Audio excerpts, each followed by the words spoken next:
சாதிச்சு 50 கிட்டத்தட்ட ட்ரோன் உள்ளே வந்தது. இந்த மாதிரி பல்வேறு பகுதிகளில். ஏன்னா நம்ம இந்தியா பாகிஸ்தான் எல்லை பகுதி வந்து கிட்டத்தட்ட 1300 1400 கிலோமீட்டர்.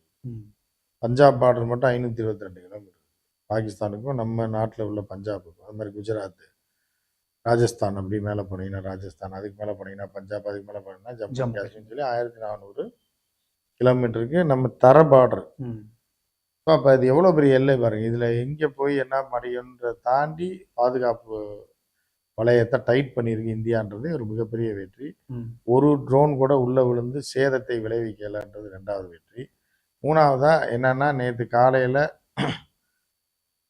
பூஞ்ச் பகுதியில் காஷ்மீரில் ஒரு கிராமத்தில் ஒரு வீட்டில் குண்டை போட்டாங்க. அதில் இருந்த கூட்டமாக இருந்தவங்க பக்கத்தில் இருந்தவங்க 15-16 பேர் இறந்துருக்காங்க. இதை தவிர நமக்கு வந்து போரில் ராணுவ வீரர்கள் இழப்பு இல்லை. ஒருத்தரோ 2 பேரோ தான் இன்னைக்கு வரைக்கும். இவ்வளோ பெரிய தாக்குதலில் இவ்வளோ பெரிய அழிவுகளை ஏற்படுத்தி இந்தியாவுக்கு இழப்பு என்னன்னா 2 ராணுவ வீரர்கள். அது அங்கே கிடையாது, இங்கே எல்லையில். அது எல்ஓசியில் எப்போவும் நடக்கிற அந்த அத்துமீறலில் நடக்கிற விஷயங்களாக தான் போயிட்டு இருக்கிறதுனால இந்தியா வந்து பவர்ஃபுல்லாக இருக்குன்றதை மீண்டும் நிரூபிச்சு